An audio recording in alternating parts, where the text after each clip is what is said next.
Hello everybody and God bless. So I had did this write-up, and the write-up is called Choose to Give Up or Keep Going. So I'm going to keep looking up and down so I can read up the write-up.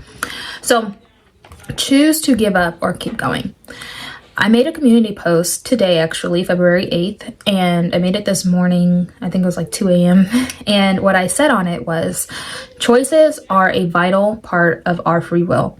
You have the power to rise above depression, anger, laziness, etc.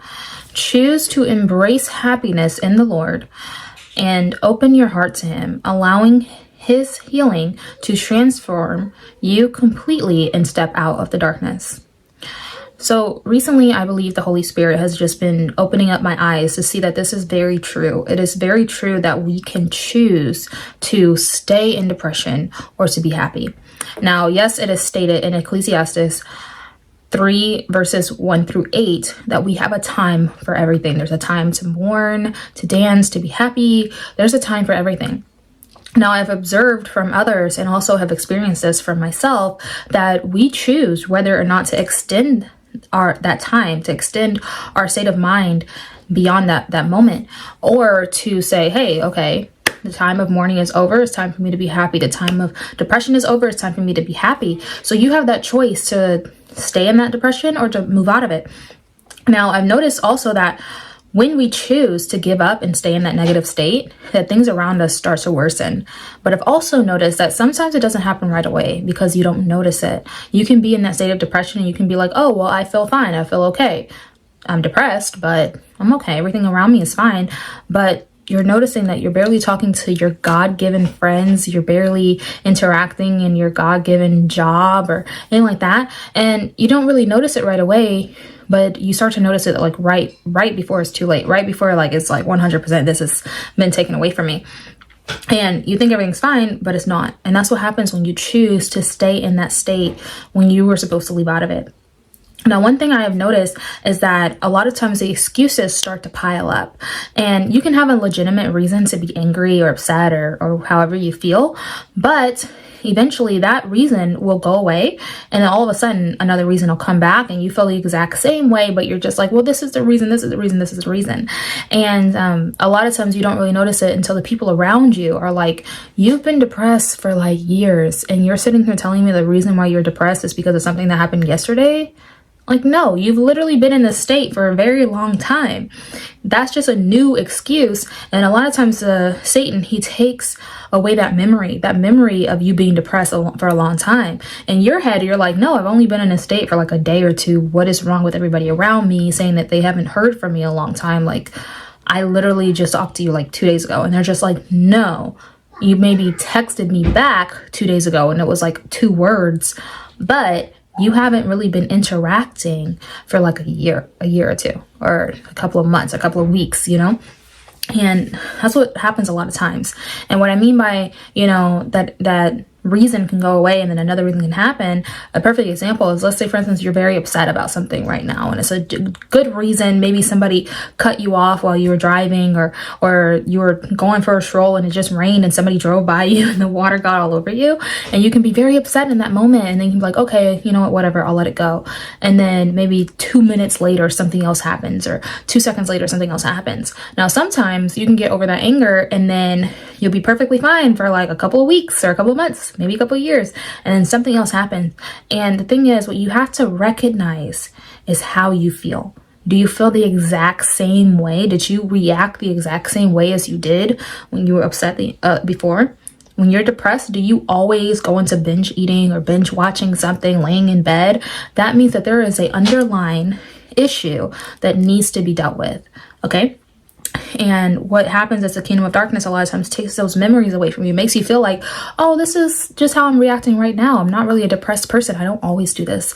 And you have to ask the people around you, ask them like, hey, have I always been like this? And guarantee those people around you, the people that you trust, will most likely notice it better than you do. So with that, what I just said, with that happening to you, you know, you're upset and then something else happens, you may feel like you cannot get a break. Like everything around you is against you. Everyone around you is against you, and you just want to push them all out. Like, yes, circumstances come every day, but it is how you choose to react that matters, okay? Your reaction includes how you feel and how you think. You may not react out, like you may not cuss someone out, you may not yell at someone, you may not say anything at all, but in your mind, you're reacting. In your mind, you're just like, I'm gonna tell this person off. If this were to ever happen again, this is what I would have said. Or you could be like, that person better be grateful because I would have said such and such and such and such and such. Or you could be imagining that something else completely happened. Like you could just be imagining something that happened to you back when you were like in high school, and you're imagining, man, if I had maybe a boyfriend back then, you know, the guys wouldn't be so mean to me back then. Or if I was super, super rich back then and all this stuff. It's still an underlying anger. Even though it was something that happened years ago, you still have this anger from what happened back then. And those are how you react. That's how you react as well. So like I said, your reaction isn't just what you say, it's what you think and how you're feeling as well. And also what you do, as in maybe you don't do either one of those. Maybe you're not thinking in your head at all because you are laying in bed for hours and you're binge watching something or playing video games to occupy your thoughts. And when you're doing that, you're not thinking about being angry. You're like, I'm not upset, I'm not angry, I'm not depressed or anything like that. And then finally you start to realize, I've been in this bed for a long time. It's time for me to get up. It's time for me to, do some other stuff. And all of a sudden you're snapping on everybody around you, or you're crying right away. Like you're upset and angry, and you're just like, you know what? Being in that bed has kept that anger from me, has kept my mindset from feeling some certain type of way. And you may feel like this is a solution. But it's not. It's temporary and it does not work. Okay. When you do that, you have given up. Okay. Anytime you choose a solution that is not from God, God is not going to tell you, oh yeah, go lay in bed for like 36 hours and just mope around and binge watch worldly movies and worldly shows, listen to worldly books that you have no business listening to. God is not going to do that. So anytime you choose something outside of God as a solution, you have given up. This is you giving up. This is not you trying to keep moving. Like, no, you have given up, okay? So an example of this is in Jeremiah 5:3, where the people were surrounded by catastrophic events, but instead of turning to God, they chose to harden their hearts. In that scripture, it shows clear as day that they made their faces harder than rock. And they have refused to return. God didn't do that to them. He didn't harden their heart. They did. They hardened their face to God, okay? Also, in chapter 2, same Jeremiah, and I'm going to put on the screen the amplified version of this verse. But you can see in this verse, it talks about how the people say there is no hope. They're saying that with their mouths, and they're choosing to follow after strangers, after foreign gods. They claimed hopelessness and spoke that over themselves.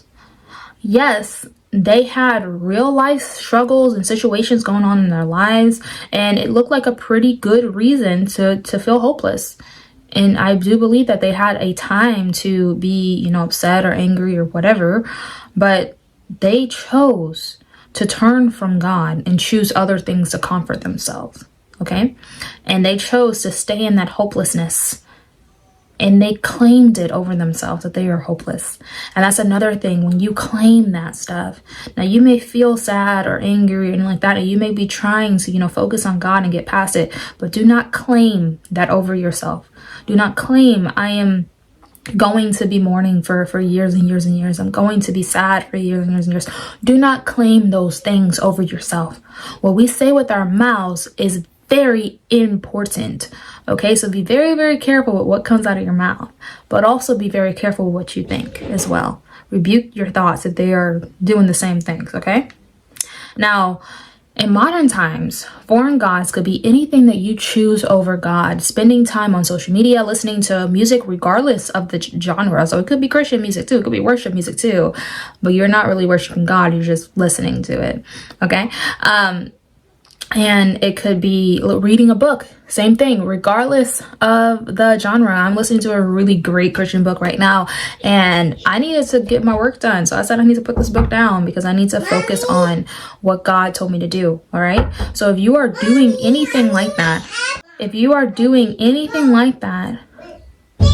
above growing a relationship with God. And I want to put emphasis on that, growing a relationship with God. Like I said, you can be listening to worship music, you can be worshiping God, okay? And sometimes even reading the Bible, you can put that above growing a relationship with God, because you may just be reading, but you're not really obtaining anything. And the kingdom of darkness knows that. Sometimes the kingdom of darkness will make you want to do stuff that you think is right with God, just to distract you from what God actually wants you to do. You can be like, well, I haven't read the Bible today and I need to read the Bible. But God's like, okay, but I wanted you to do an actual Bible study on a different term so that you can get it out there for other people.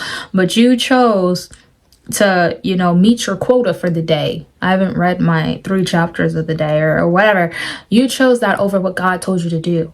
That is an idol. You're not listening to God.